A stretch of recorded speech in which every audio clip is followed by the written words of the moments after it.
बात बताओ, भाई ने तुम्हारे लिए हीरे की नथ भेजी, ये बात तुम गली गली बताते फिर रही हो, लेकिन जिसने तुमको नाक दी है क्या कभी तुमने उसका धन्यवाद किया? हीरे का नथ का धन्यवाद कर रही हो, लेकिन जिसने नाक यदि नहीं दी होती तो क्या तुम ये हीरे की नथ पहन रही होती? तो भैया ये भगवान ने जो मानव शरीर दिया है बड़ा ही सुंदर दिया है, इसलिए इसमें जो है हम अपने जीवन का उद्धार कर ले और हम अपने जीवन का कल्याण कर ले। प्यारे क्या कर ले? रम ने सुमरी ले, प्रभु ने सुमरी ले, अरे कौन जाने पल की मेरा खबर नहीं पलकी,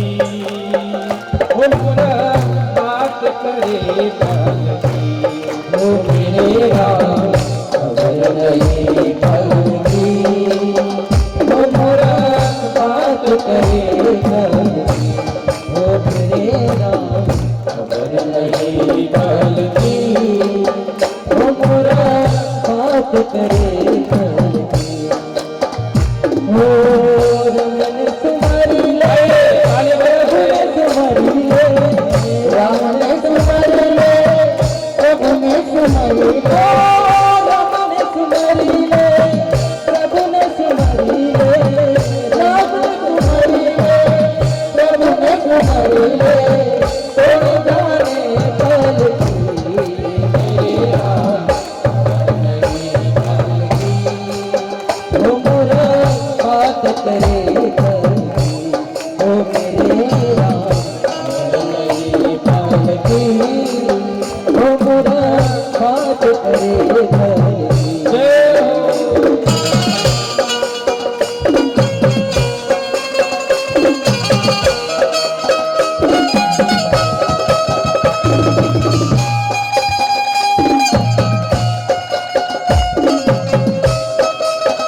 धन जोबन थारु काम न आवे, माया मतलब की सगाई स्वार्थ की, सगाई स्वार्थ की। भाई भतीजा थारा कुटुंब कबीला, सगाई स्वार्थ की हो मेरे राम, सगाई स्वार्थ की।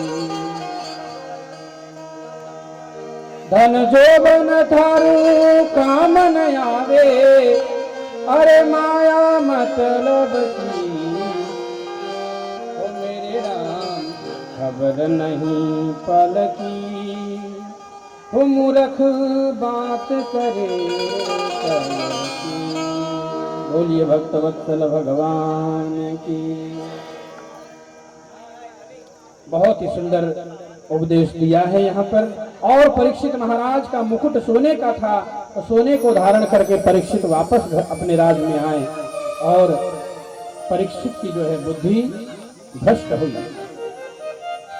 एक दिन राजा परीक्षित उसी मुकुट को पहन करके शिकार खेलने के लिए गए। और ये जो मुकुट पहना है ना, ये मुकुट अनिति का धन था। भीम ने जरासंध को लूट करके हरा करके उस धन को लाए थे। जरासंध का मुकुट था और जरासंध अनीति से जीने वाला चलने वाला जीव था, मनुष्य था। उस राक्षस व्यक्ति का उसने मुकुट पहना तो राजा परीक्षित की बुद्धि उसमें कलयुग था, बुद्धि नष्ट हो गई और शिकार खेलने के लिए निकल पड़े। हिंसा की इच्छा हो गई और कलयुग हिंसा में रहता है। शिकार खेलने के लिए परीक्षित गए हैं जंगल में। बहुत दूर निकल गए राजा परीक्षित और घूमते घूमते घूमते भूख और प्यास से व्याकुल राजा पहुंचे हैं। कोई पानी नहीं मिला, कुछ खाने को नहीं मिला और राजा समीप मुनि के आश्रम में पहुंचे।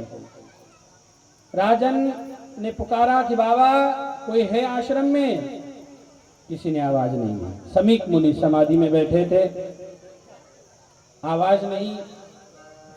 तो राजा को क्रोध आया और जब क्रोध आया तो राजा ने सोचा कि यहाँ तो सब सुनसान हो रहा है। और महात्मा को जब देखा तो धनुष से बाण से उठा करके एक मरा हुआ सर्प पड़ा था, उस सर्प को उठा करके समीप मुनि के गले में डाल दिया। क्यों डाल दिया? इसलिए डाल दिया कि ये बाबा ढोंग कर रहा है साधना का। अगर सांप के स्पर्श से इसकी समाधि असली होगी तो नहीं खोलेगा आंखें, और यदि नकली होगी तो सर्प के स्पर्श से खुल जाएगी समाधि। लेकिन महात्मा की समाधि तो असली थी, समाधि कैसे खुल जाती? और सर्प डाल करके चले गए। परीक्षित अपने राज्य में गए और इधर समीप मुनि के पुत्र श्रृंगी ऋषि को जब पता चला, युवान है श्रृंगी ऋषि, नदी में स्नान कर रहे थे, किसी ने आकर के कह दिया कि तुम्हारे पिता के गले में मरा हुआ सर्प डाला है किसी ने।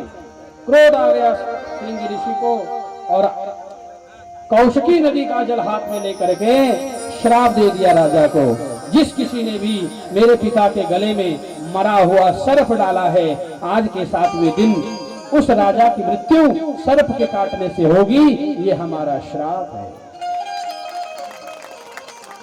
राजा परीक्षित को श्राप दे दिया और दौड़े दौड़े आए और अपने पिता के गोद में रोने लगे। और जब आ गए तो आकर के बैठे। पिताजी ने पूछा कि बेटा रो क्यों रहे हो? बोले पिताजी आपके गले में मरा हुआ सर्प पड़ा है, इसलिए मैं रो रहा हूँ। अरे बेटा किसी ने माला पहनाई तो क्या भला, सांप पहना दिया तो क्या भला, हम तो साधु हैं, हमको तो जहर पीना पड़ता है। पिताजी आप चिंता मत करो, जिस किसी ने भी आपके गले में सर्प डाला है हमने उसको 7 दिन का श्राप दे दिया है, 7वें दिन मर जाएगा। अरे बेटा तूने देखा कौन था वो? बोले कोई भी हो, हमने तो श्राप दे दिया है। तुरंत समीप मुनि ने ध्यान लगाया और देखा तो अपने लाडले राजा परीक्षित नजर आया। भाव के आंसू निकल आए समीप मुनि के आंखों से। अरे बेटा तूने ये क्या कर दिया? मेरे लाडले राजा परीक्षित को तूने श्राप दे दिया। बेटा कम से कम श्राप देने से पहले ये तो विचार कर लेता कि कौन है। ध्यान देना मेरे भाई बहन, हम जो कभी कभी करते हैं बिना विचारे करते हैं। बिना विचारे जो करे सो पाछे पछताए। इसलिए कोई भी कदम उठाने से पहले 10 बार सोचो। कोई भी शब्द बोलने से 1000 बार पहले शब्द को तोलो फिर बोलो, तो उसका परिणाम बहुत सुंदर आता है।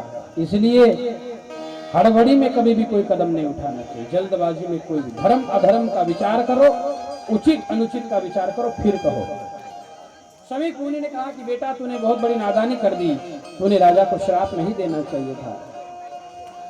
श्राप दे दिया और राजा को तुरंत जगाने की कोशिश करी है। और एक शिष्य दौड़ा दौड़ा आया और बोल राजा के पास और कहा कि राजन, जितना जल्दी हो सके अपनी मुक्ति का उपाय कर लो। राजा ने कहा कि क्या हो गया? बोले महाराज, आज के 7वें दिन तक्षक नाग के डसने से आपकी मौत हो जाएगी। सुन करके राजा हंसने लगे और कहने लगे, अरे मेरे साथ तो बहुत बड़ा अन्याय कर दिया ऋषि पुत्र ने, बहुत बड़ा अन्याय कर दिया, बहुत बड़ा अन्याय कर दिया।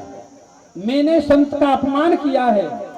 राजा भगवान होता है देश का, और अपराध यदि कर दे तो उसे तो तुरंत 7 दिन क्या 7 मिनट भी जीने का अधिकार है।